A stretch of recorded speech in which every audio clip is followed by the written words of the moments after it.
Untuk mengulas lebih jauh terkait kegiatan eksplorasi yang dilakukan oleh subholding upstream Pertamina, langsung saja kita bahas bersama dengan Direktur Eksplorasi Pertamina Hulu Energi Muharam Jaya Panguriseng dan pengamat energi sekaligus Direktur Eksekutif Reform Miner Institute Komaydi Notonegoro.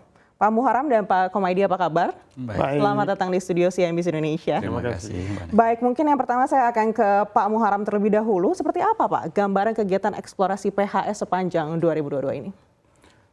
Pada tahun 2022 ini kita melakukan banyak sekali kegiatan eksplorasi. Salah satunya adalah terkait dengan upaya kita untuk mengetahui potensi eksplorasi di Indonesia melalui survei-survei yang kita lakukan. Kemudian yang kedua adalah pemburuan eksplorasi itu sendiri yang tujuannya adalah untuk membuktikan apakah hidrokarbon yang kita prediksi tadi betul ada di situ atau tidak. Nah, sepanjang tahun 2022 ini kita telah melakukan pemboran sebanyak 15 sumur dan 10 diantaranya sudah terbukti menghasilkan hidrokarbon. Saat ini juga kita sedang melakukan pemboran 5 sumur lagi yang masih berlangsung dan kita berharap bahwa 5 sumur itu juga bisa memberikan hasil yang signifikan.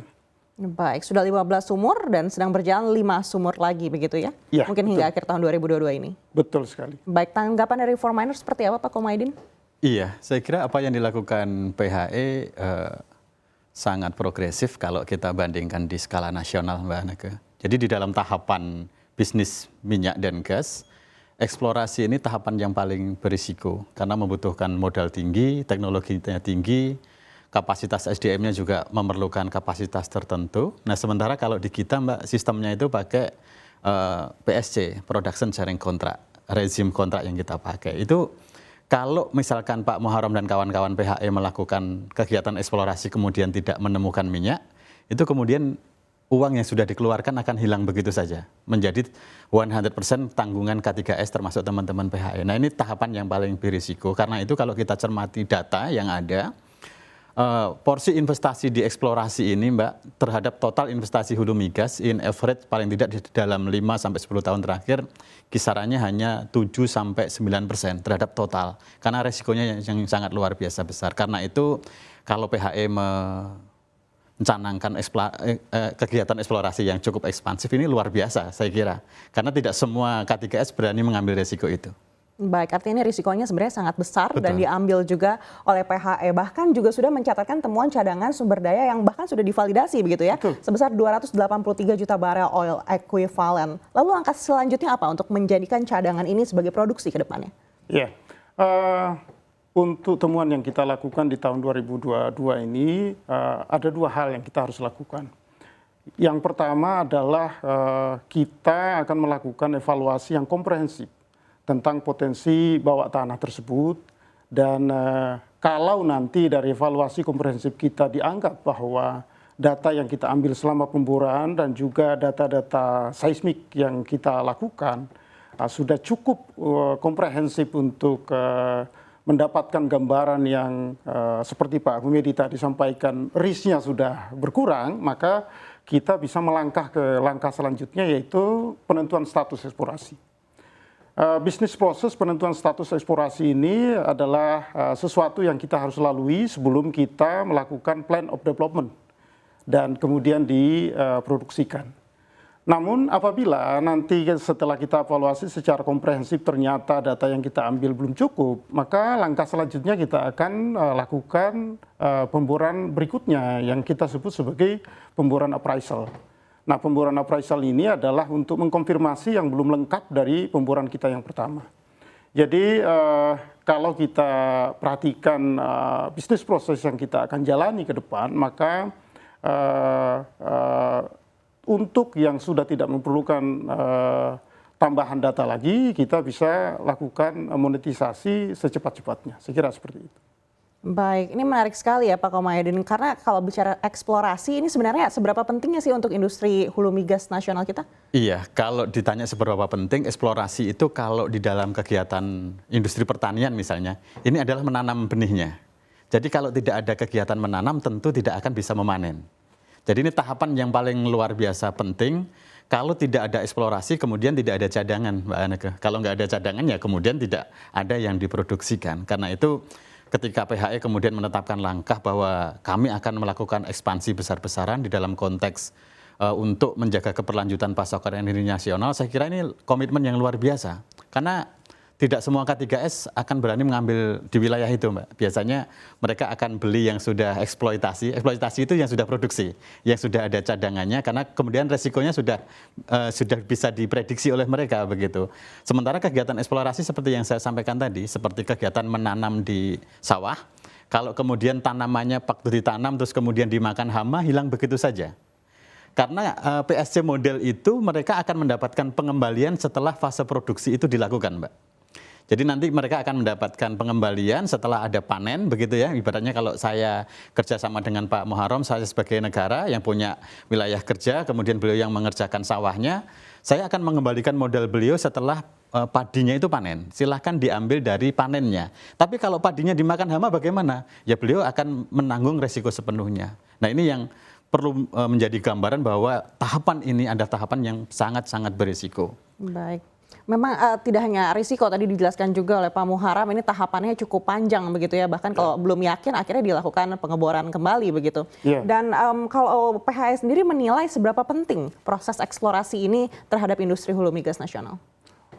Sangat penting, tentu saja sangat penting.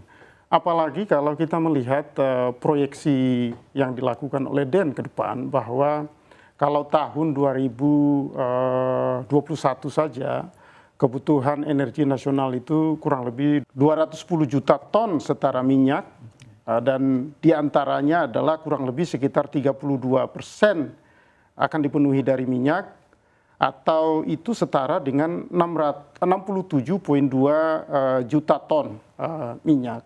Memang ada kesan bahwa ke depan itu ada penurunan porsi dalam perspektif persentase. Tetapi kalau kita lihat proyeksi yang dilakukan atau outlook yang dilakukan oleh DEN, maka pada tahun 2050 nanti kebutuhan energi kita itu akan ada di angka kurang lebih 1.000 juta ton ekivalen minyak. Nah pada saat itu memang persentase dari minyak itu akan turun dibanding dengan tahun 2021 ini. Minyak hanya akan 20% ketika itu. Dan gas akan naik ke angka 24%.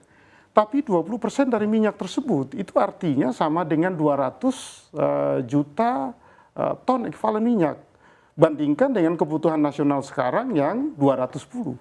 Berarti minyaknya saja pada tahun 2050 nanti itu kan sama dengan angka total energi sekarang kurang lebih. Itu artinya apa? Itu artinya untuk pemenuhan energi nasional tidak ada cara lain kecuali eksplorasi yang masif dan agresif.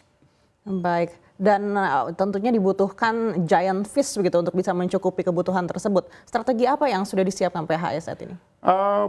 PHE saat ini sedang menjalankan paling tidak ada 2 strategi untuk pemenuhan energi nasional dari giant fish, karena tentu saja temuan yang sifatnya besar itu akan memberikan finding cost yang lebih sedikit. Artinya dengan pemboran beberapa sumur kita sudah mendapatkan angka yang besar.